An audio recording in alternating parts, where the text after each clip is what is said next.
Hepinize selamlar. Bugün Peugeot Ekin'deyim. Arkamda böyle ıslak ıslak duran yepyeni bir 3008 var. Şöyle bakın arkamdan görün. Tasarımı zaten güzeldi. Şimdi çok daha güzel olmuş. Küçük değişiklikler olmuş biliyorsunuz. Tutan araba, beğenilen arabada çok fazla ellemez firmalar. Küçük bir makyaj geçirmiş. Onlara sizinle beraber bakacağız, inceleyeceğiz. Şöyle arkamdaki aracı bir görün. Kırmızı rengi. Bu arabaya en fazla yakışan renklerden biri. Bakalım neler değişmiş. Hepsine değineceğiz. Şimdi gelin videoya geçelim. Ama öncelikle kanala abone olmayı, videoyu beğenmeyi unutmayın. Hepinizi seviyorum. Karşınızda makyajlı 3008. Arkadaşlar bildiğiniz üzere C SUV grubu aşırı derecede rekabetin olduğu bir grup. Burada 3008 var. Hemen ileride gördüğünüz Grandland X var. Bunların rakibi olan Tiguan var. Yani bakarsanız çok fazla rakibin arasında 3008 sıyrılıyor. Kendini göstermeye çalışıyor ve bence bu işi de başarıyor. Çok fazla kişinin hoşuna gidiyor. Bana da mesajlar geliyor sürekli. 3008'in geldiğini duyanlar hemen mesaj atmaya başladılar. Aşırı derecede beğenilen bir araba arkadaşlar. Şimdi 3008'e bakmaya başlarsak şöyle LED farlarımızı görüyorsunuz. Artık bu sinyaller normalde biliyorsunuz böyle şöyle yukarı doğruydu. Aslında bu yukarı doğru olan sinyaller de Mercedes'e benziyordu biliyor musunuz? Ben hep arkamdan 3008 geldiğinde Mercedes zannediyordum. Önce Mercedes geliyor zannediyordum. Sonradan yanımdan geçtiğinde 3008 olduğunu anlıyordum. Artık onu değiştirmişler. Peugeot yeni 508'de olan dilini burada uygulamış ve artık aslan diş mi dersiniz, kaplan diş mi dersiniz onu koymuş buraya. Ama şöyle bir durum var. Burayı tamamlamamış. Acaba ne düşündüler? Bunu bilmiyorum. Bence burayı da böyle tamamlasalar çok daha hoş olabilir. Tam böyle bıçak gibi keserdi açıkçası. Farların içinde viraj aydınlatmasını görüyorsunuz. Yine aynı şekilde bu farlar sağa sola dönebilen farlar. Bu araç şimdi orta paket olarak düşüneceksiniz. GT Selection paketi. Bunun üzeri var. GT paketi. Bunun bir üst daha var. Opsiyon olarak premium paketini alabiliyorsunuz. Yani bu gördüğünüz aslında orta paket. Bunun bir altı, yani bunu Allur'la denk düşünün. Bunun bir altı Active Prime paket yerine de Allur geldi. Yani paketler bir tık kaydı açıkçası, öyle gözüküyor. Ama bu arabada orta paketine bakmayın, çok dolu.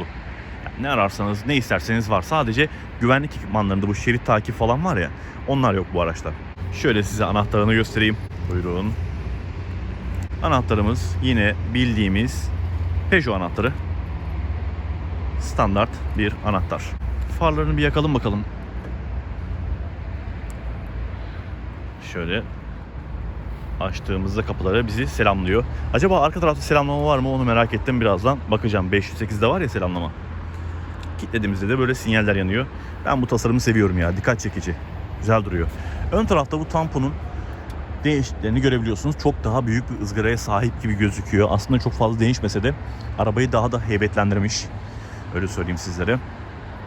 Ama tabii ki sportif duran bir araba. Böyle çok ağır duran bir araba değil görüntü olarak. Bilmiyorum, sizleri bu tasarımla yorumlarsınız. Aşağıda sis farlarımız yok. Böyle krom görünümlü parçalar kullanılmış. Bunun bir de Black Edition'ları var. Black paketleri var. Böyle gördüğünüz tüm kromlar, hatta Peugeot amblemi dahi siyah oluyormuş. Eğer böyle siyah seviyorsanız o Black'i almanız lazım. Benim çok hoşuma gider mesela. Siyah çok sevdiğim bir renk, öyle söyleyeyim sizlere. Arkaya doğru geçtiğimizde bakalım bizi selamlayacak mı? Ben biliyorsunuz böyle selamlama işlerinin takım.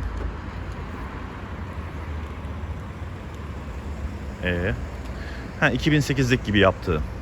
Ya 508'deki gibi olmuyor hiçbiri. 508'de gidiyor, geliyor. Bu araçta 1.5 dizel, 130 beygir bir motor var. Bildiğiniz dizel ünite, işte Peugeot'un EAT 8 ile beraber sunduğu ünite. Arka stoplar karartılmış diye görüyorum. Biraz daha böyle gri renk almış. Bakın kapıları kilitlemeyince kendi kilitledi. Yani küçük değişiklikler var. Arka tarafta fazla değişiklik göremezsiniz. Zaten siz de fark edeceğiniz üzere. Arka tarafa bu ara C-SUV'lar çok ellemediler. Bak Tiguan'da da aynısı oldu. Tiguan'ın da arka tarafını hiç ellemediler. Egzoz görünümlü krom parçalarımız bulunuyor. Bakayım bunlar gerçek mi acaba? Merak ettim ben de. Hayır, gerçek değil. Bu arabanın teste, sürüşe 1.6 180 beygirlik modeli de gelecek. O geldiğinde bayağı bir eğleneceğiz biliyorsunuz daha önceki videodan. O videoyu da yukarı koyayım da onu izlersiniz. Güzel bir videoydu. Jantlarımıza bir bakalım. Beklemekten, fren yapılmamasından dolayı böyle pas olmuş ama ilk frende gidecek onlar. Üzerindeki demir tozları hemen paslanır. Çok normal bir durum, bilginiz olsun. 225-55 R18 bir lastik bulunuyor. Yakışıyor bu arabaya ama şöyle söyleyeyim sizlere, küçük duruyor biliyor musunuz? Böyle çamurluklar çok geniş olunca küçük durmuş. Baktığınızda böyle 17 gibi duruyor. Bu arabaya böyle 19 falan çok daha yakışır. Şurada böyle bir GT yazıyor. Böyle. Ben mesela şunu isterdim. Böyle arabalarda şu siyah parçalar var ya. Bu siyah parçaların böyle boyandığını, gövde rengi olmasını ben isterdim açıkçası. Daha da güzel duracaktır bence. Aynı hani Volkswagen'de R-Line paketlerde boyuyorlar ya. Onun gibi düşünün. Şu alt taraflar mesela. Buralar boyansa çok daha güzel olabilir belki de, bilmiyorum. Benim düşüncem bu şekilde. Arkada bagaja bakalım. Şöyle bagajımızı elektrikle açabiliyoruz. Zaten C sınıfı bir SUV'da olması lazım elektrik. Baya geniş bir bagaj var. Herkesin işini görür bagaj. Şöyle bagajın altında ne var? Ona bakalım. Oo, bu çok güzel ya. Bagajın altında kaplama var. Bunu hatırlamıyorum bak. Daha önceki videoda baktığımı bilmiyorum. Stepnemiz bulunuyor. Buradan koltuklara da yatırabiliyorsunuz. Böyle standart bir bagaj. Ayrıca şu ayraç çok kalın. Tok hissettiriyor. Buraya sıkıştırabiliyorsunuz. Yukarı kaldırıp eğer lastiğiniz patlarsa stepneyi çıkarmanızı daha da kolaylaştırıyor. Her taraf plastik kaplı. Görüyor musunuz? Her taraftan metal göremiyorsunuz. Bu konuda çok güzel. Burada elektrikli kollarımıza giden hortumlar. Acaba bu bagaj sistemlerini kim yapıyor ya? Ha, Peugeot'un amblemi var bakın. Şöyle Peugeot amblemini de koymuş. Brose diye bir firma. Brose. Ya işte bu seti alıp sonradan kendileri takanlar da var. Burada aslında kolu da bırakmışlar ama ihtiyacınız olmayacak. Ayakla da kapatılıyormuş bak. Burada gösteriyor. Anahtar elimde. Bir deneyelim bakalım ayakla. Hoppa. Vallahi güzel. Tek seferde yaptık ha. Arka tarafta kamerayı da görüyorum aynı şekilde. Şimdi gelin sizlere içini göstereyim. Ancak içine oturmayacağım arkadaşlar. Sebebini de söyleyeyim. Bu araç satılmış. Ben sadece sizlere aracı göstermek için çekiyorum. O yüzden içine oturup da alacak kişiyi rahatsız etmeyeceğim açıkçası. Ben de aynı şekilde olsam, yani satın aldığım bir arabanın içine oturulmasını istemezdim. Ben sizlere şöyle genel olarak görseli göstereceğim, farklarını anlatacağım. Bu konuda bilginiz olsun. Şimdi arabanın en çok hoşuma giden değişiminden birini size göstereyim. Bak görüyor musunuz? Mis gibi alkantaraları. Ve tabii ki aydınlatmaları da gördünüz bu arada, ambiyansları. Ambiyansların rengi değişebiliyor. Artık böyle bronz yapabiliyorsunuz. Şimdi şu alkantarayı görüyor musunuz böyle? Ne kadar güzel duruyor. Ya, alkantara mükemmel bir malzeme ya. Tabii ki deriler kullanılıyor. Her tarafta yumuşak plastikler var. Onlarla ilgili sorun yok. Göğüs yumuşacık. Dikişler olsun. Her şey gayet güzel. Kenarlarda varsa o koltuklara da alkantara gelir. Diğer taraftan göstereceğim sizlere. Alkantara bu arabaya çok yakışmış. Şurada bronz dikişleri görüyorsunuz. Ve GT amblemini de görebilirsiniz. Ortada koltuk ısıtmanın tuşlarını görüyorum. Yine aynı şekilde bu piyano tarzı tuşlar kullanılmış. Multimedyada herhangi bir değişim yok. İşte sadece renk değişimleri yapabiliyorsunuz. Eğer ki bunun üst versiyonunu alırsanız GT versiyonunda bir menü daha geliyormuş sanırım. Böyle tamamen siyah olan bir menü geliyormuş diye duydum. Eğer ki araç gelirse onu da test ederiz, inceleriz. Böyle çerçevesiz bir ayna kullanılmış bu pakette. Aydınlatmalarımız, merak ettim, sarı değil tabii ki, beyaz. Konuda güzel. Kocaman bir cam tavan var. Açmayacağım şimdi, biliyorsunuz daha önceki videolardan. Tavanla antrasit gelmiş bu araçta, bu pakette. Ayrıca şu benim dikkatimi çekti. Bakın burada yokuş iniş desteği de koymuşlar. Drive modlarımız falan, bunlar hep standartında var arkadaşlar. Ya 3008'in içi böyle elit hissettiriyor, onu söyleyeyim ben sizlere. Burada arabada dikkatimi çeken parçalardan biri de şu oldu. Anahtarınızın pili bittiğinde buraya koyuyorsunuz ve çalıştırıyorsunuz. İşte şuradaki tuşlar eksik, görüyor musunuz? Bu tuşlar bir üst pakette geliyor. Onlarla beraber şerit takip olsun, işte ACC, Active Cruise Control olsun. Hepsi geliyor. Ancak 3 boyutlu gösterge bulunmuyor arkadaşlar. E-A8'in de seçicisi burada, herhangi bir değişim yok. Zaten çok güzel bir tasarım var. Bir süre daha gider bu. Herhangi özel bir ses sistemi de mevcut değil. İçeriden amaçlarım bu şekilde. Elektrikli koltuk yok. Ben sadece şoför koltuğu dahi olsa bir elektrikli koltuk isterdim açıkçası. Burada krom parçalar kullanılmış. Şöyle yan taraftan sizlere koltuklarını göstereyim. Tabii ki anahtarsız giriş, anahtarsız çalıştırma mevcut. Kırmızı yakışıyor değil mi bu arabaya? Bu arabaya hangi renk yakışıyor sizce? Şöyle yan taraftan koltukların detayına bir bakın. Şurada çok daha güzel duruyor Peugeot amblemi. Bu parça da böyle bayağı kaliteli duruyor, biliyor musunuz? Böyle çapak falan olur kromlarda genelde. Benim çok hoşuma gitti. Ve gerçek yani, buz gibi. Şimdi koltukları incelersiniz. Yine aynı o tasarım dilini konuşturuyor. Çizgiler falan hep aynı. Ancak işte bu orta taraftaki alkantara kullanımı çok güzel olmuş. Ön tarafa da çocuk koltuğunuzu bağlayabiliyorsunuz ayrıca. Buna ihtiyacı olanlar olacaktır illaki. Şu orta taraf yumuşak mı?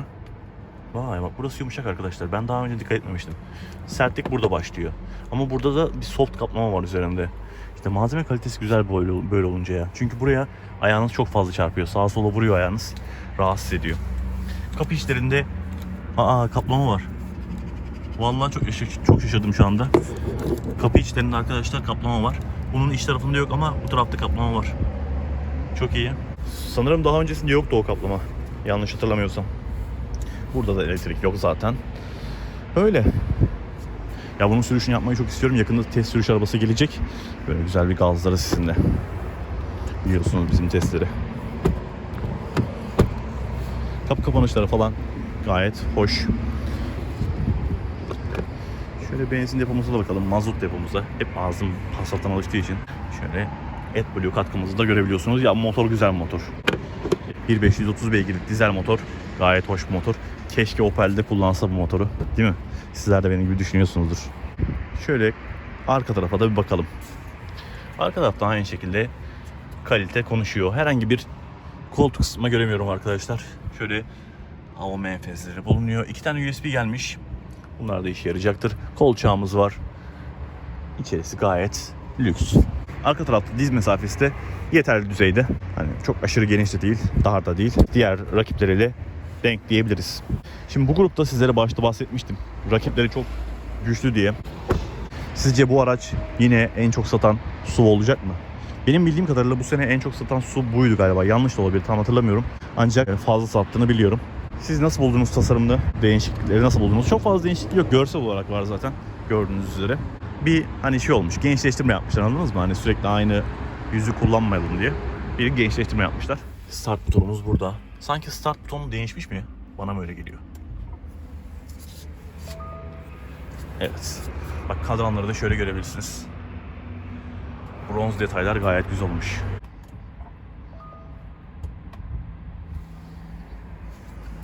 Şöyle bardakların etrafında ince detaylar mevcut. Test sürüşünü bekleyeceksiniz artık. Orada sizlere farlarını detaylıca gösteririm. Ancak burada enerji tasarrufu olduğu için farlar gözükmüyor. Arkadaşlar bu karşınızda gördüğünüz 3008'in GT Selection 3008'in fiyatı 425.000 lira. Normalde internet 480.000 lira yazıyor ama ben sizler için içeriden fiyat aldım. Bir kampanya varmış. Fiyatı bu şekilde. Bu aracın bir alt paketi olan Allure paket 445.000 liradan 395.000 liraya düşüyor. O bahsettiğim araba benzinli oluyor. Eğer ki dizel almak isterseniz de 450.000 liradan 405.000 liraya Allure paketi düşüyor arkadaşlar. Ancak bunların şimdi yeni öğrendiğim Prime paket de olacakmış. Başlangıç paketi Prime olacakmış.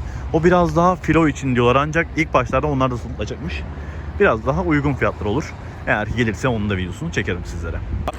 Arkadaşlar durumlar bu şekilde. Şu anda 3008'den anlatacaklarım bu kadardı.